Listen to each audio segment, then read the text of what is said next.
নমস্কার, সুপ্রভাত। উচ্চ মাধ্যমিক শিক্ষা সংসদের স্টুডিও থেকে আমি ডক্টর সুরজিৎ কুমার ধর, বিশিষ্ট শিক্ষক, ইতিহাস বিভাগ। गान्धी बावा बड़ा गुनाह में, भोका बावा और रेबन गुनी चाहते नाम। गान्धी बावा माछ मछली नेशा भांग থেকে পরহেজ, शादी बिया करेनी, नंगा থাকে बिल्कुल। हिंदुस्तानी भाषाয় সহজ সরল ভাবে একজন ব্যক্তির ক্যারিশমাকে তুলে ধরা হয়েছে। তিনি আর কেউ নন, সকলের কাছে একই নামে পরিচিত আমাদের জাতির জনক মহাত্মা গান্ধী, সংক্ষিপ্তভাবে বাপু। আমি আবার ডোরাইচরিত মানসের থেকে নেওয়া একটি চরণ তুলে ধরছি। गान्धी बावा बड़ा गुना आदमी, भोका बावा और रेबन गुनी चाहते नामी। गान्धी बावा माछ मछली नेशा भांग থেকে পরহেজ, शादी बिया करेनी, नांगा থাকে बिल्कुल। অবশ্যই তোমরা জেনে রাখবে, আমাদের সকলের প্রিয় মানুষ, জাতির জনক মহাত্মা গান্ধী, এম কে গান্ধী, মোহনদাস করমচাঁদ গান্ধী, সংক্ষিপ্ত ভাবে যাকে আমরা জানি বাপু নামে। আমরা শুরু করছি প্রথম বিশ্বযুদ্ধের প্রভাব ভারতীয় রাজনীতিতে মহাত্মা গান্ধী এবং মহাত্মা গান্ধীর নেতৃত্বে যে সমস্ত আন্দোলন হয়েছে, আইন অমান্য, অসহযোগ আন্দোলন, এই অধ্যায়ের মূল বিষয়বস্তু শুরু করেছি গান্ধী ক্যারিশমা দিয়ে। গান্ধী সম্পর্কে জুডিথ ব্রাউন তার বিখ্যাত গ্রন্থ গান্ধীজ রাইজ টু পাওয়ার গ্রন্থে গান্ধীজিকে অনন্যভাবে তুলে ধরেছেন তার আন্দোলনের কর্মপন্থার কথা।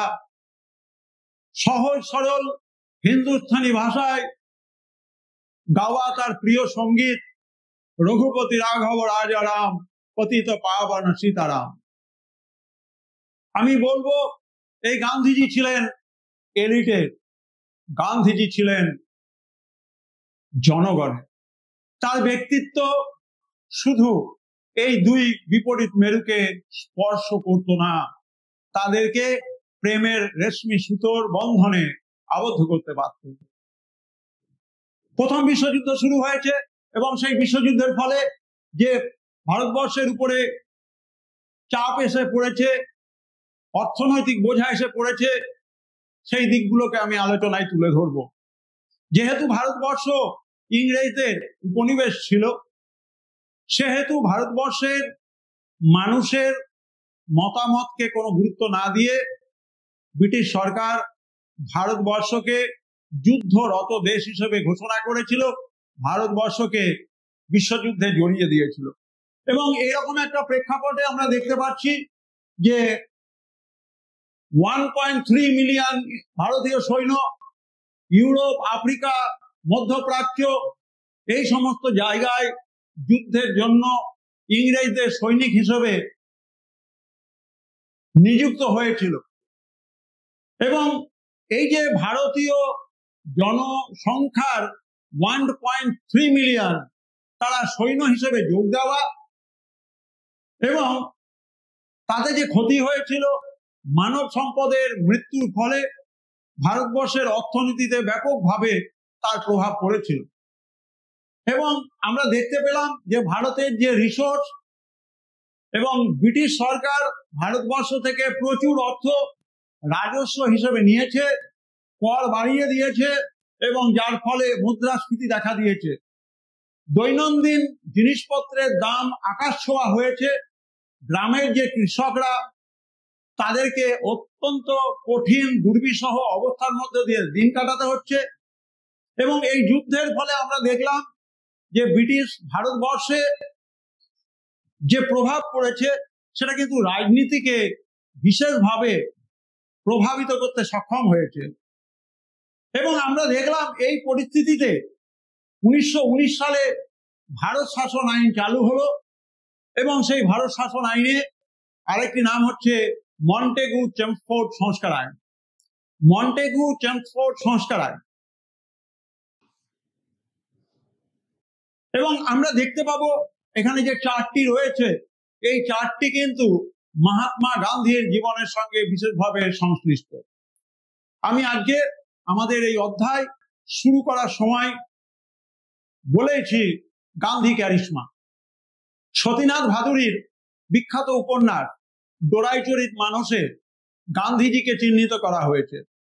গান্ধীজি তার জীবনের দুটো অংশ, একটি হচ্ছে দক্ষিণ আফ্রিকায় ইংরেজ সরকারের কৃষ্ণকায় মানুষ, ভারতীয় মানুষের উপরে বর্ণ বৈষম্যবাদের বিরুদ্ধে গান্ধীজির প্রতিবাদ, সেখানে তিনি আইন পেশায় কাজ করবার জন্য গেছিলেন এবং সেখান থেকে তার জীবনের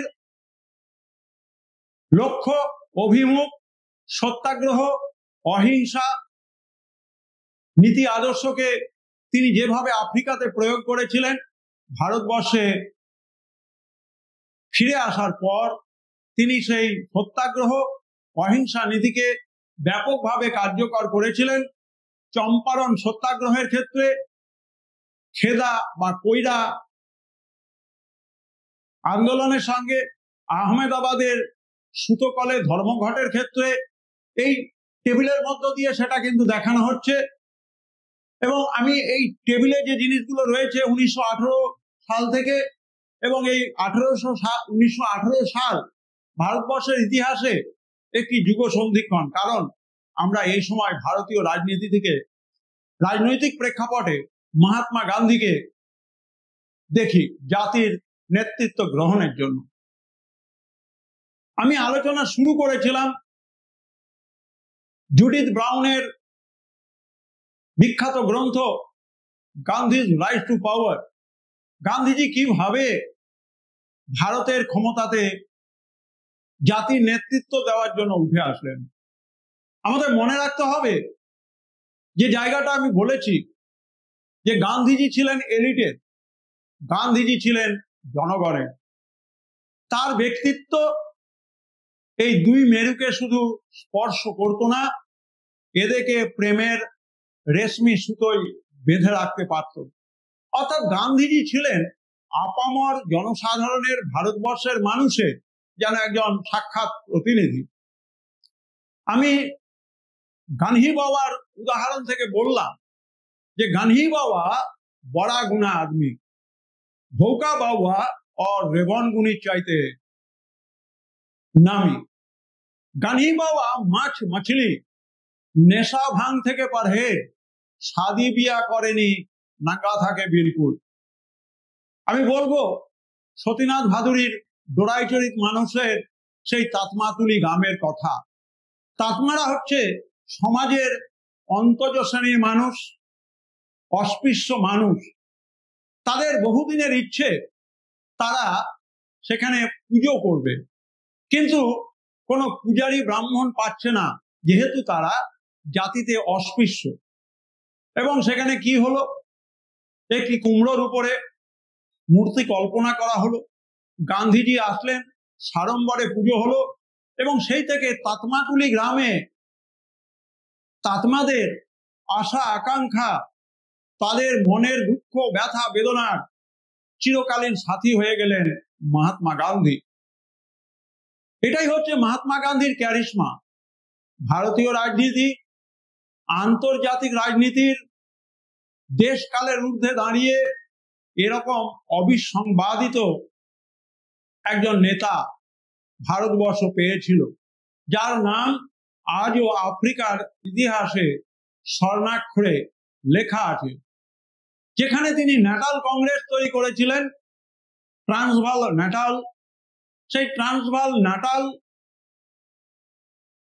1888 সাল আর আজকের দিনে 2025 সাল, এই সময়ে কিন্তু সমানভাবে গান্ধীজিকে প্রাসঙ্গিক করে রেখেছে। গান্ধীজির চিন্তা ভাবনা, কর্মপন্থা, আদর্শ, নীতি সমস্ত কিন্তুকে তাদের জাতীয় রাজনীতিতে ফলপ্রসূ করেছে। এই হচ্ছে গান্ধীজি।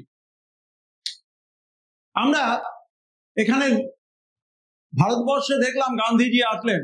গান্ধীজি কেন গান্ধীজি হয়েছিলেন, কি এমন প্রেক্ষাপট ছিল যে গান্ধীকে আমরা ভারতবর্ষের বাইরে, ভারতবর্ষের মধ্য থেকে আমরা খুঁজে পেয়েছি।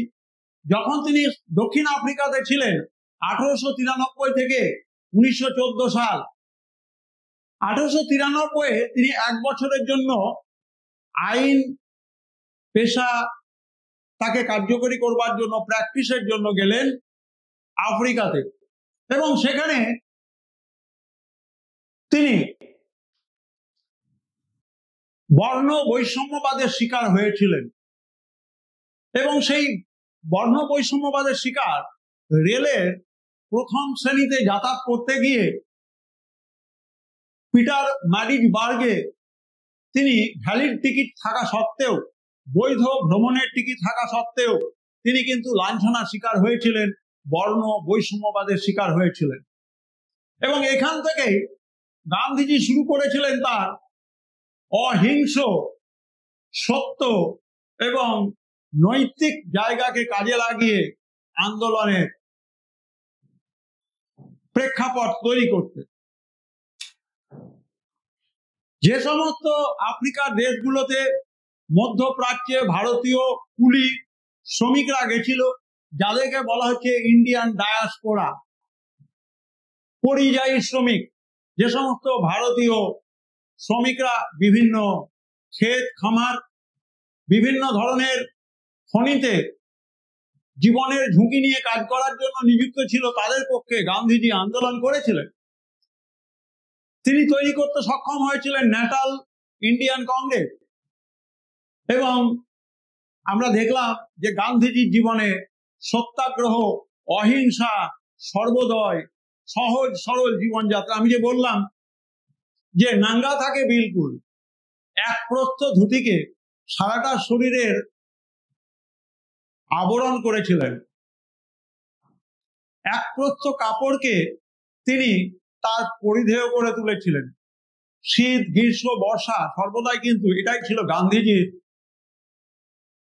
পরিচিত পোশাক। এবং সেই গান্ধীজি এই পোশাকের দ্বারা একটা জিনিস প্রমাণ করেছিলেন যে আমাদের ভারতবর্ষ গরিব দেশ, আমি তার প্রতিনিধি, অতএব জাতীয় রাজনীতিতে নেতৃত্ব দিতে গেলে যেটা দরকার সেটা হচ্ছে 10-এর মধ্যে মিশে যেতে হবে। তাদের জীবনধারা, তাদের আদর্শ, তাদের প্রতিদিনের দুঃখ, ব্যথা, বেদনা, আনন্দ, অনুভূতিকে সমানভাবে ভাগ করে নিতে হবে। এবং গান্ধীজি লৌকিক ভাষা, যে ভাষাতে আমি বললাম যে তিনি রঘুপতি রাঘব রাজা রাম পতিত পাবন সীতারাম, এই গানটিকে কিন্তু ঘরে ঘরে পৌঁছে দিতে পেরেছিলেন। এবং এই গানটির মধ্য দিয়ে প্রতিটি মানুষ মহাত্মা, সত্যিই তিনি মহাত্মা, মহান আত্মার অধিকারী। এবং এটা সম্ভব হয়েছিল নৈতিকতা নিয়ে, মোরাল বেশ তার ছিল। এই জন্য গান্ধীজি কিন্তু আজকের দিনেও সমানভাবে প্রাসঙ্গিক। সত্যাগ্রহ, সত্যের প্রতি আগ্রহ।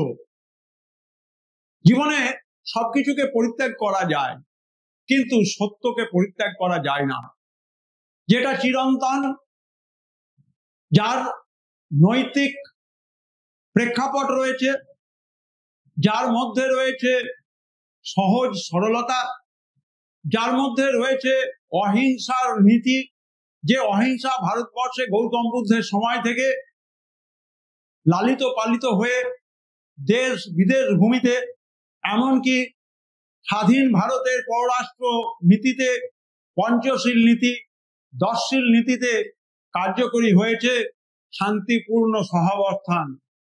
আমরা সবাই মিলে মিশে এই সুন্দর পৃথিবীতে থাকব।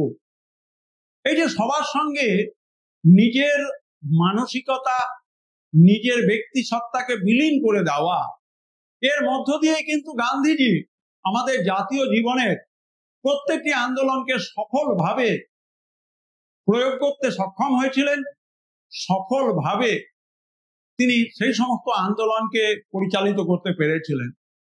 যখনই তার অনুগামীরা সত্যের পথ, অহিংসার পথ থেকে বিচ্যুত হয়েছে, তিনি কিন্তু সত্যাগ্রহ আদর্শকে বলবৎ করবার জন্য তিনি আন্দোলন প্রত্যাহার করেছেন। আমরা চৌরি চৌরা ঘটনাতে দেখি যে গান্ধীজির অনুগামীরা অহিংসার পরিবর্তে হিংসা নীতিতে অবলম্বন করার ফলে, পুলিশ ফাঁড়িতে অগ্নিসংযোগ করার ফলে গান্ধীজি বিন্দুমাত্র দ্বিধাবোধ করেননি, আন্দোলন প্রত্যাহার করেছেন। এবং এই আন্দোলন প্রত্যাহিত হওয়ার ফলে আমরা সুভাষ বসু, জওহরলাল নেহেরু, তৎকালীন ভারতের যারা প্রথম সারি রাজনৈতিক ব্যক্তিত্ব ছিলেন, সবার দ্বারা গান্ধীজির এই নীতিকে সমালোচিত হতে দেখি। কিন্তু সেখানে কিন্তু গান্ধীজি আপোষ করেননি, গান্ধীজি পিছিয়ে আসেননি। গান্ধীজি তার অহিংস সত্যাগ্রহ আদর্শকে কিন্তু বলবৎ রেখেছিলেন। মানুষ কিন্তু তাদের ভুল বুঝেছিল। পরে আবার যখন গান্ধীজি অন্য আন্দোলনের ডাক দিয়েছিলেন, আবার তারা সামিল হয়েছিল। এটাই হচ্ছে গান্ধীর ক্যারিশমা, এটাই হচ্ছে গান্ধীজির রাজনৈতিক দর্শন, যে রাজনৈতিক দর্শন দিয়ে তিনি ভারতবর্ষের ইংরেজদের সঙ্গে যেভাবে মোকাবিলা করেছিলেন, ইংরেজদের কাছ থেকে দাবিগুলো আদায় করতে পেরেছিলেন, ঠিক তেমনি গান্ধীজির অত্যন্ত কাছের মানুষ হয়েছিলেন ইন্দুলাল যাজ্ঞিক, অম্বালাল সারাভাই। এবং এই ইন্দুলাল যাজ্ঞিক, অম্বালাল সারাভাই এরা গুজরাটের যে বড় বড় মিল ছিল, কারখানা ছিল, ছাপাখানা ছিল, তার মালিক ছিল। একটা গল্প বলবো, সবাই গল্প শুনতে খুব ভালোবাসে, কিন্তু গল্পের মধ্য থেকে আমাদেরকে আসতে হবে ইতিহাসের জায়গায়। গান্ধীজির জন্মদিন, গান্ধীজির জন্মদিন, তার অনুচর, তার ফলোয়ার, বিশ্ববন্দিত নেতা, ভারতবর্ষের সব থেকে বড় শিল্পপতি, সবাই গান্ধীজির জন্মদিনে আমন্ত্রিত। সবাই বহুমূল্য গাড়ি, চেক নিয়ে এসেছেন। আশ্চর্য, গান্ধীজি কিন্তু ওই সমস্ত গিফট নিলেন না। তিনি গাড়ি নিলেন না, লক্ষ টাকার চেক নিলেন না। অনেক দূরে একটি ভিখারি বসেছিল একটা পোঁটলা নিয়ে। গান্ধীজি তার কাছে সশরীরে হাজির হলেন, সবাইকে অবাক করে দিয়ে, এবং গিয়ে তিনি ভিখারির কাছ থেকে সেই পোঁটলাটা গ্রহণ করলেন। কুলীন যারা ছিলেন, যারা বড় বড় শিল্পপতি ছিলেন, ব্যবসায়ী ছিলেন, যারা বিভিন্ন ছাপাখানার মালিক ছিলেন, তারা আশ্চর্য হয়ে গেলেন, গান্ধীজি আমাদেরকে এভাবে অপদস্থ করে একজন ভিখারির কাছ থেকে দান সামগ্রী জন্মদিনের উপহার হিসেবে গ্রহণ করছেন। গান্ধীজি ফিরে আসলেন ভিখারির কাছ থেকে, এবং তার যারা অনুগামী, গান্ধীজির যারা ফলোয়ার, তাদেরকে তিনি প্রথমে হেসে বললেন, তোমরা আশ্চর্য হচ্ছে তাই না, যে আমরা এত দামি দামি গাড়ি দিচ্ছি, প্রচুর টাকা দিচ্ছি, এই সব ছেড়ে দিয়ে গান্ধীজি ওই ভিখারি মানুষটার কাছে পোঁটলাটা কেন নিলেন? আমি তোমাদের উত্তর দিচ্ছি। এই যে ভিখারি মানুষটি সারা বছর ধরে ভিক্ষা করে, সারাটা জীবন ধরে তার সঞ্চিত অর্থ দেশের স্বাধীনতা আন্দোলনের জন্য গান্ধীজির হাতে তুলে দিচ্ছে, এটাই গান্ধীজির জন্মদিনের সব থেকে বড় উপহার। আমার বলার উদ্দেশ্য এটাই গল্পটার মধ্য দিয়ে, যে সাধারণ যে ভিখারি মানুষ ভারতের নির্মাণ যজ্ঞে, তারও কিন্তু একটা ভূমিকা আছে। এই জন্যই ভূমিকা আছে যে সমস্ত ভিক্ষালব্ধ অর্থ গান্ধীজির হাতে তুলে দিয়ে এই ভিখারি তার পরের দিনে আদৌ ভিক্ষা পাবে কিনা, আদৌ দুবেলা খাওয়ার অর্থ তার কাছে আছে কিনা, সেদিকে না ভেবে ভিখারি কিন্তু সর্বস্ব দান করে দিয়েছে। এই যে ত্যাগ, কমপ্লিট সারেন্ডার, এই কমপ্লিট সারেন্ডারটাই ছিল গান্ধীজির জীবনের সব থেকে বড় দিক, যে তিনি নিজেকে দেশের সেবার জন্য, দেশের স্বাধীনতার জন্য নিজেকে কিন্তু বিলীন করে দিতে পেরেছিলেন। এবং এই জন্যই কিন্তু গান্ধীজি আমাদের সবার কাছে জাতির জনক হিসেবে বন্দিত হতে পেরেছিলেন।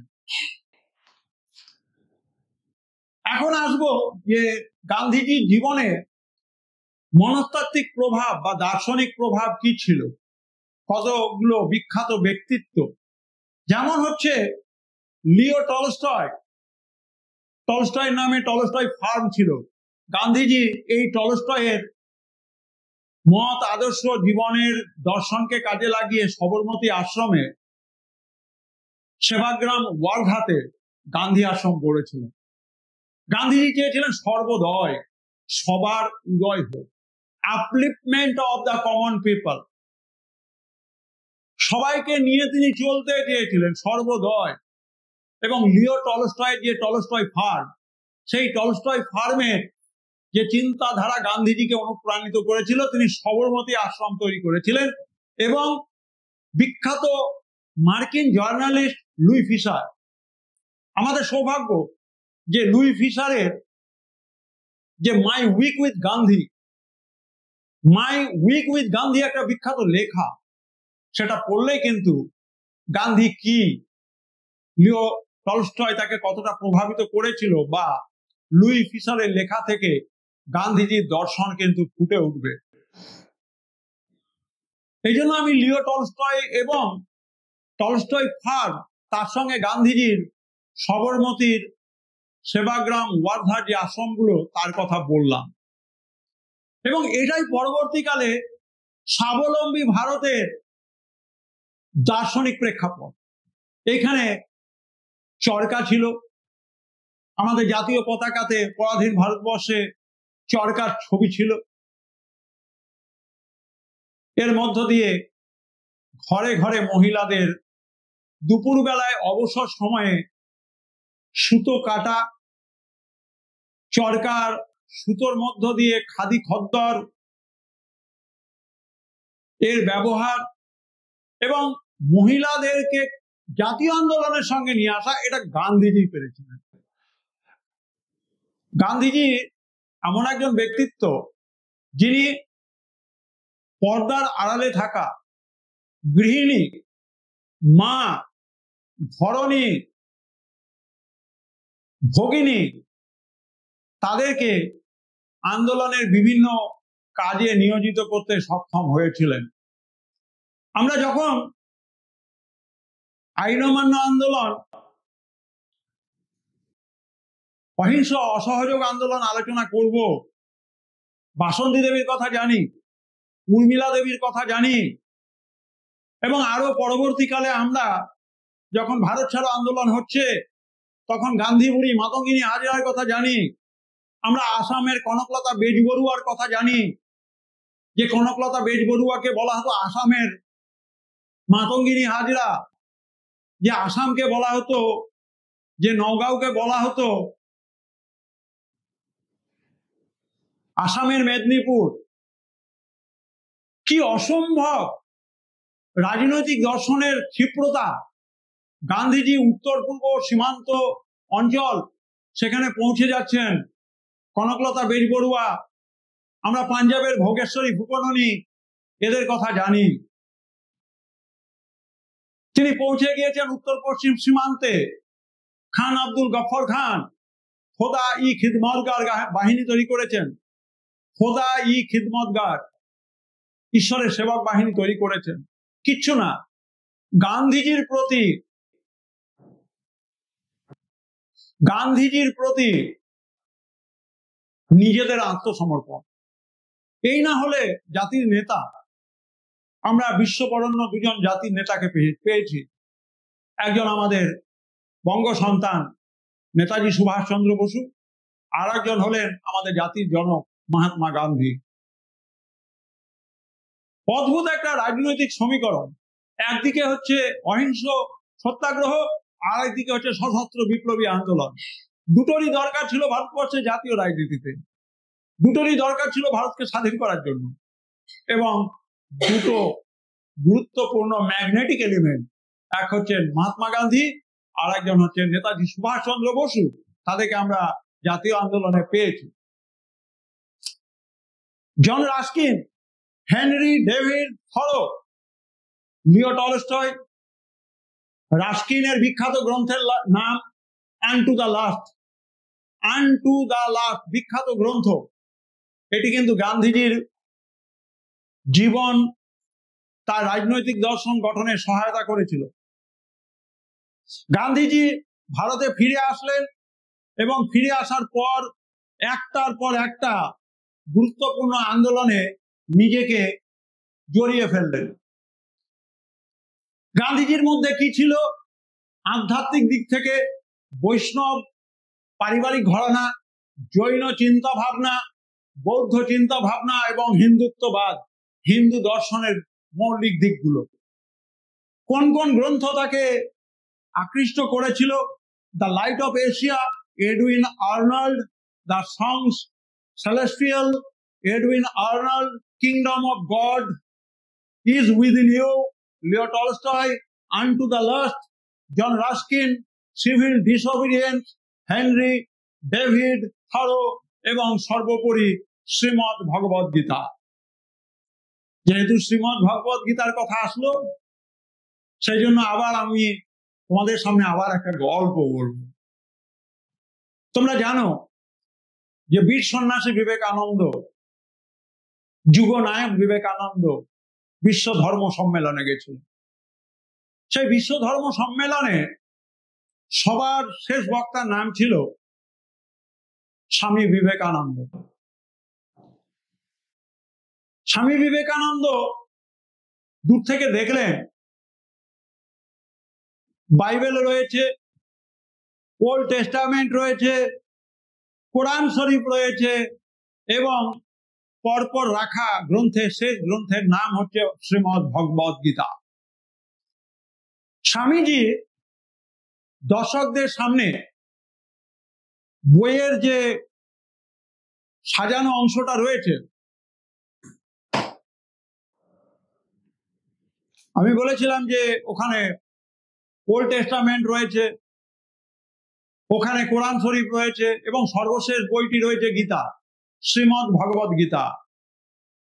স্বামীজি ব্যাখ্যা দিয়ে বললেন, শ্রীমদ্ ভগবদ গীতা এমন একটা গ্রন্থ যে গোটা পৃথিবীর ভার বহন করতে পারে। আপনারা যে বইগুলো রেখেছেন, ওল্ড টেস্টামেন্ট, কোরআন থেকে শুরু করে সবার শেষে আছে ভগবদ গীতা, ধারণ করতে পারে। ভারতবর্ষের যে ঐতিহ্য, পরম্পরা, ভারতবর্ষের যে এথিক্স, মরালিটি, তা গোটা পৃথিবীর ধর্মকে ধারণ করতে পারে, এবং তার একটি মাধ্যম হচ্ছে হিন্দু ধর্ম। হিন্দু ধর্ম মানে যে অর্থে আমরা হিন্দু ধর্ম, মুসলমান ধর্ম, খ্রিস্টান, জৈন, বৌদ্ধ, এটাকে আমরা বোঝাতে চাইছি না। ধর্ম মানে হচ্ছে ধৃ ধাতুর মন প্রত্যয় করে তৈরি হচ্ছে। ধৃ মানে যে ধারণ করতে পারে। শ্রীমদ্ ভগবদ গীতা কেমন গ্রন্থ? যে সব গ্রন্থকে, তার ভারটাকে ধারণ করেছে।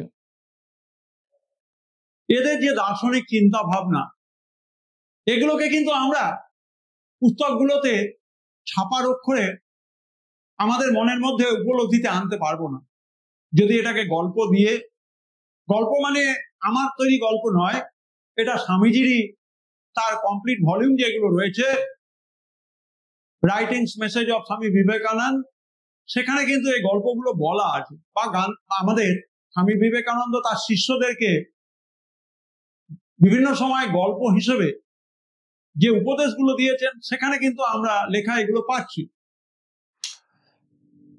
আমরা এবারে আসবো যে গান্ধীর চম্পারণ সত্যাগ্রহ।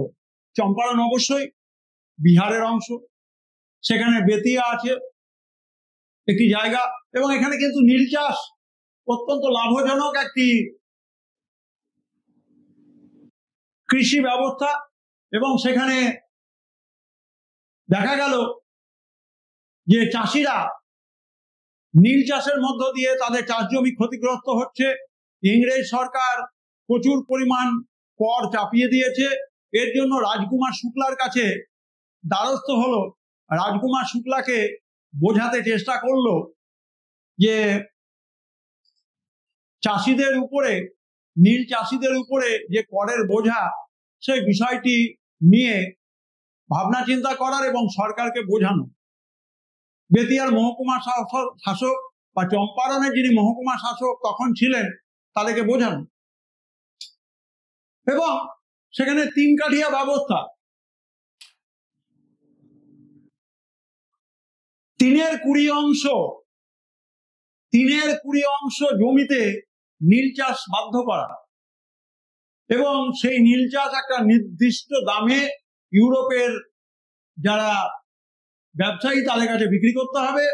তার ফলে স্বাভাবিকভাবে চাষিরা নীল চাষ করে ভীষণভাবে ক্ষতিগ্রস্ত।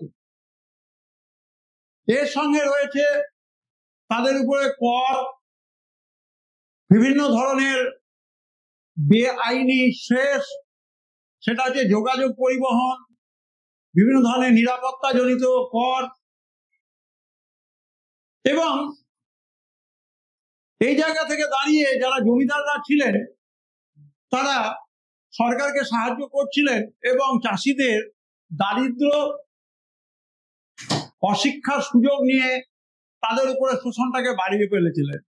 যখনই গান্ধীজির নজরে আসলো, গান্ধীজি এই বিষয়ে মনোযোগ দিলেন এবং তিনি স্বেচ্ছাসেবক হিসেবে বাবু রাজেন্দ্র প্রসাদ, জে.বি. কৃপালনী, অনুগ্রহ নারায়ণ সিনহা, আচার্য কৃপালনী, এদেরকে কিন্তু সেখানে দায়িত্ব দিলেন। এবং তার ফলে কি হলো, সরকারের সঙ্গে গান্ধীজি বসলেন, 3 কাঠিয়া ব্যবস্থা অবলুপ্ত ঘটল এবং গান্ধীজির মধ্যস্থতার মধ্য দিয়ে গান্ধীজি চম্পারণ বিহারে একজন লোকনায়কে পরিণত হলেন।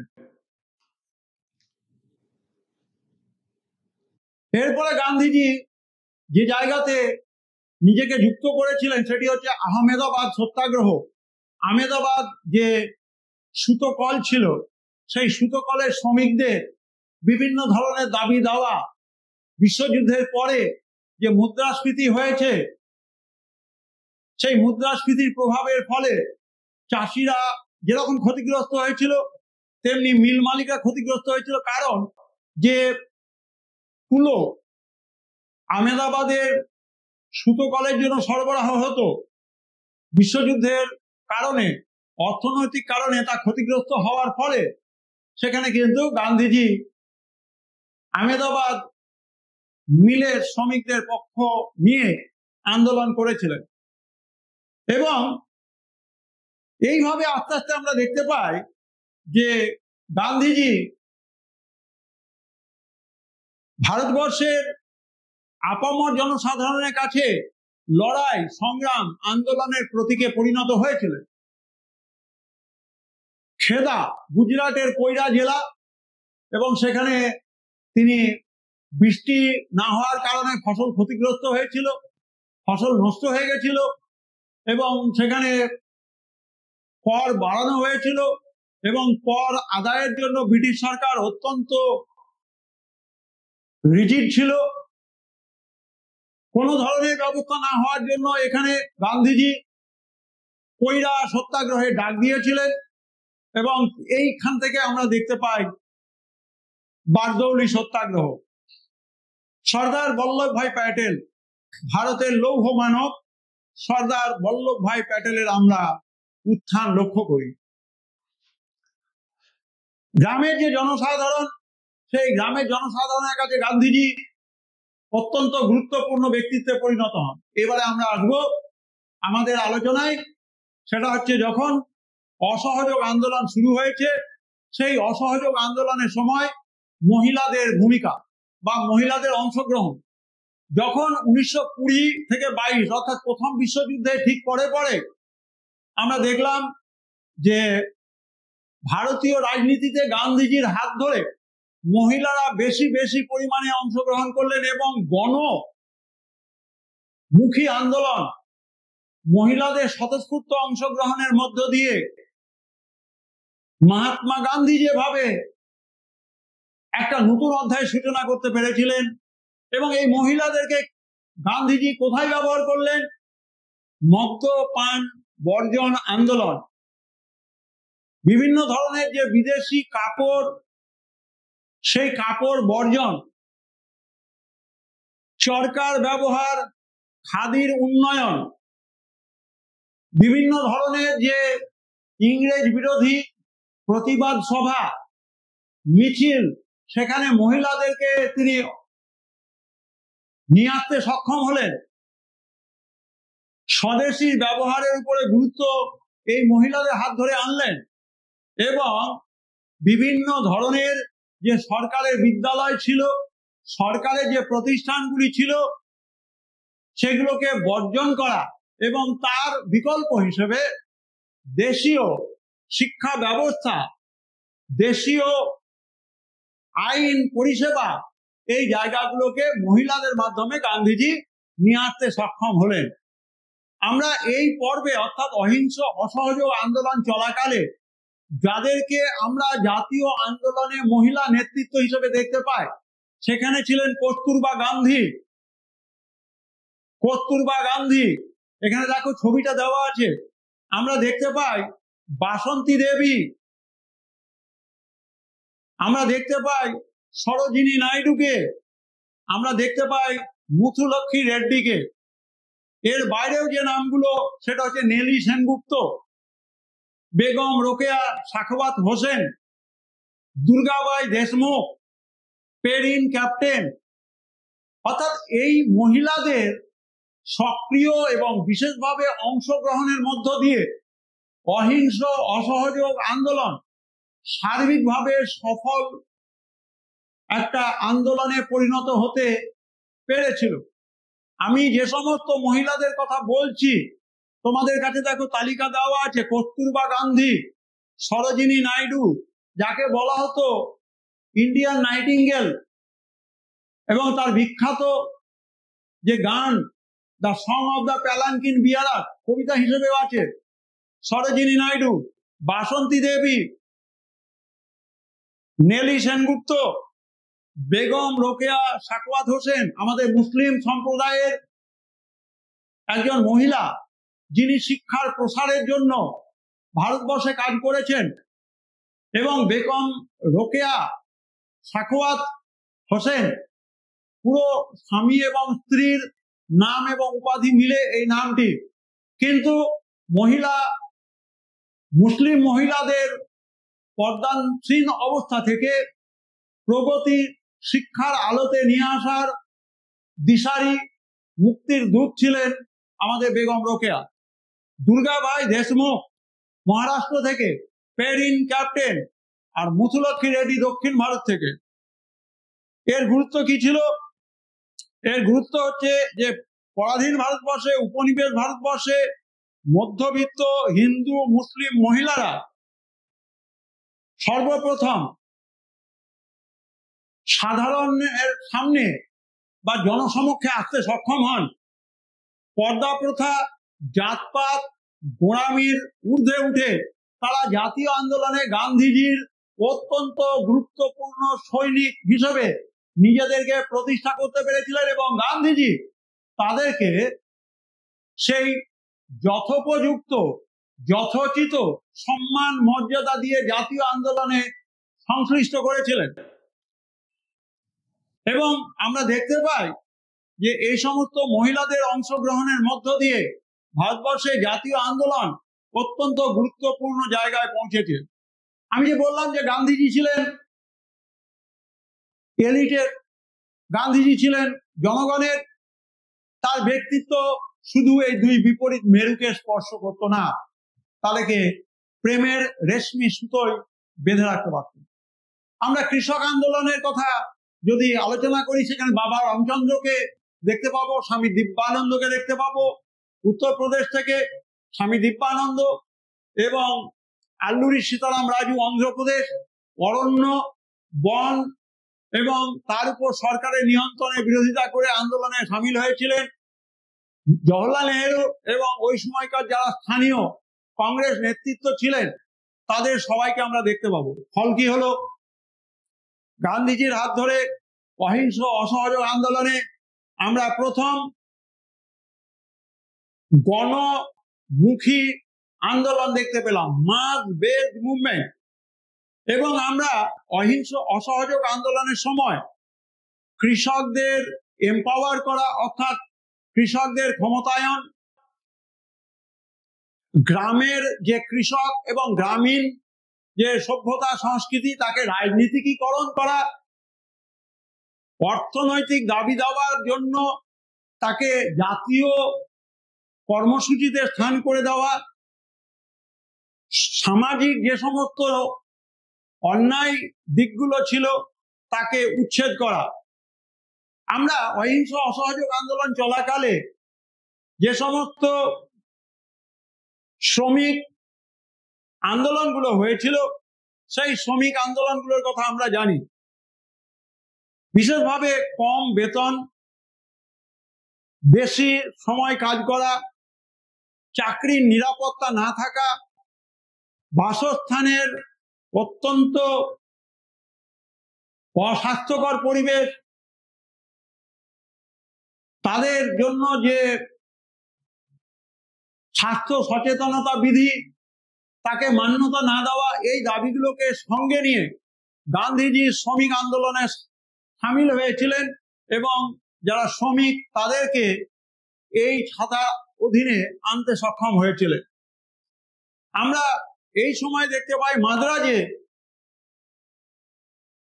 বিভিন্ন ধরনের যে বন্দর ছিল সেই বন্দরের শ্রমিকেরা, বিভিন্ন যে কারখানা ছিল সেই কারখানার শ্রমিকেরা সেখানে কিন্তু সংশ্লিষ্ট হয়েছে। এবং এই সময় আমরা শ্রমিক আন্দোলনের প্রেক্ষাপটে লালা লাজপত রায়, চিত্তরঞ্জন দাস, ভি কার্নিক, বিপি ওয়াদিয়া এদেরকে দেখতে পাই এবং all India trade union congress AITUC প্রতিষ্ঠিত হয়। All India trade union congress প্রতিষ্ঠিত হয়। সুতরাং আমাদের এখানে ওয়াদিয়া বা যাদের কথা বললাম তারা সবাই কিন্তু শ্রমিক আন্দোলনে সামিল হয়েছিলেন কেবলমাত্র গান্ধীজির ডাকে সাড়া দিয়ে। কারণ গান্ধীজি এমন একজন ব্যক্তি যিনি পেরেছিলেন, এখানে দেখো লেখা আছে formation of AITUC all India trade union Congress, এটি বোম্বাইয়ে স্থাপিত হয়েছিল, এখন নাম মুম্বাই, এবং এটি প্রথম জাতীয় স্তরে ট্রেড ইউনিয়ন ফেডারেশন। লালা লাজপত রায় এর সভাপতি ছিলেন।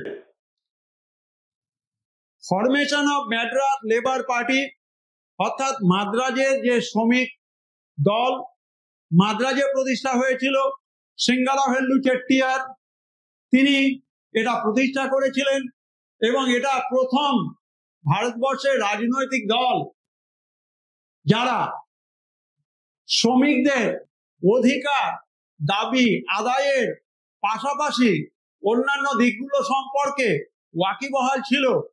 বিশেষভাবে শ্রমিকরা কারখানাতে কাজ করতে গিয়ে তাদের যে অঙ্গহানির ঘটনা বা শ্রমিকদের যে বিভিন্ন ধরনের ওভারটাইম কাজ করা, তার জন্য কোনো ধরনের বাড়তি আর্থিক সুবিধে দানের বিরোধিতা, এই সমস্ত জায়গাগুলোকে গান্ধীজি কিন্তু তার আন্দোলনের সঙ্গে গভীরভাবে সংশ্লিষ্ট করতে সক্ষম হয়েছিলেন।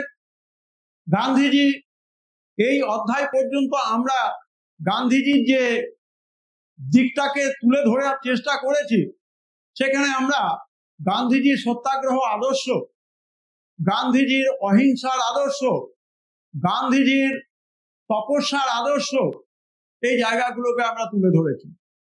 গান্ধীজির রাজনৈতিক দর্শন তৈরি করার ক্ষেত্রে মনস্তাত্ত্বিক জগৎকে আরো সুদৃঢ় করার ক্ষেত্রে Leo Tolstoy, David Arnold, Thoreau, John Ruskin এদের লেখা গ্রন্থ, এদের দর্শন তাকে বিশেষভাবে অনুপ্রাণিত করেছিল।